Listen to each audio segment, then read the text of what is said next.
Personality اگر کوئی personality شکار ہے اور میاں بیوی کا ریلیشن ہے تو وہ کس طرح سے سروائیو کرے گا؟ نارسسسٹک اگر کوئی کپل ہوتا ہے، فار ایگزامپل ایک پارٹنر جو ہے وہ نارسسسٹک ہے، اب جو دوسرا پارٹنر ہوگا ساری اذیت اس کے لیے ہوگی، بیکاز وہ اپنے پارٹنر کے لیے جو مرضی کر لے گا. ہمارے پاس کلینکل سیٹنگ میں جو سب سے زیادہ ایشو دیکھنے کو ملتا ہے نا، خواتین اپنا پروفیشن جو ہے اپنے ہسبینڈ کے لیے چھوڑتی ہیں کیونکہ وہ کہتے ہیں کہ آپ گھر کو سنبھالیں. اپنے پروفیشن کو چھوڑنے کے بعد بھی، تمام گھر کا کام کرنے کے باوجود بھی ان کے جو شوہر ہیں ان سے خوش نہیں ہو رہے ہوتے، اور جب وہ ہمارے پاس آتی ہیں، ڈپریشن میں گئی ہوتی ہیں، ان کے شوہر جب ان کو لے کے آتے ہیں ہمارے پاس کلینکل سیٹنگ میں تو کہتے ہیں ان کا علاج کر دیں. اور جب ہم سے گفتگو کرتے ہیں تو ہمیں پتہ چلتا ہے کہ ایکچولی میں وہ لیڈی ڈپریشن میں اس لیے گئی ہوئی ہے کیونکہ ان کے ہسبینڈ جو ہیں وہ نارسسسٹک پرسنالٹی ڈس آرڈر کے ساتھ ہیں. ہر ہسبینڈ میرے خیال سے اسی طرح سے آج کل اسی طرح سے آ رہا ہے. نہیں، ایسا بھی نہیں ہے، بیکاز نارسسسٹک پرسنالٹی ڈس آرڈر ہم ڈائگنوز کریں گے تو کسی کو نارسسسٹک کہیں گے. ڈائگنوز کیسے کریں گے؟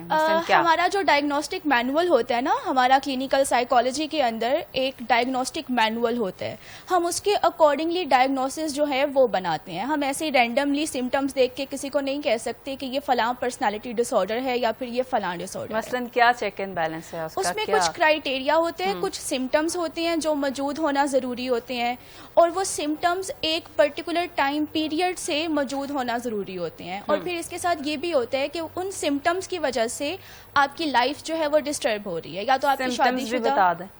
سمٹمز ہم نے پہلے جس طرح سے بتائے کہ وہ انسان خود سے اتنی محبت کرتا ہے کہ باقی سب لوگوں کی محبت تو اس کو سمجھ ہی نہیں آتی ہے، باقی لوگوں کی رسپیکٹ کرنا بھی بھول جاتا ہے. نارسسسٹک لوگوں کے حوالے سے ایک بات بڑی مشہور ہے کہ وہ لوگ جو ان کو قریب سے نہیں جانتے ہوتے نا، وہ ایسا سمجھتے ہیں کہ ان سے زیادہ اچھا انسان ہی دنیا میں کوئی نہیں ہے. آئیڈیلائز کر رہے ہوتے ہیں، ایگزیکٹلی ان کے آئیڈیل ہوتے ہیں کہ اچھا یار یہ پرسنالٹی جو ہے وہ کتنی اچھی ہے. جس طرح سے سر نے بھی کہا کہ جو پروفیشنل لوگ ہوتے ہیں وہ اس ڈس آرڈر کی طرف زیادہ ڈائگنوز ہو سکتے ہیں، بالکل ایسے ہی ہے.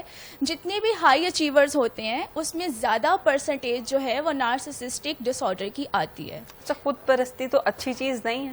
نہیں، خود پرستی اچھی چیز نہیں ہے. آپ سیلف کیئر کریں، آپ سیلف لو کریں، آپ دوسروں کا دھیان رکھتے رکھتے خود کو بھول نہ جائیں.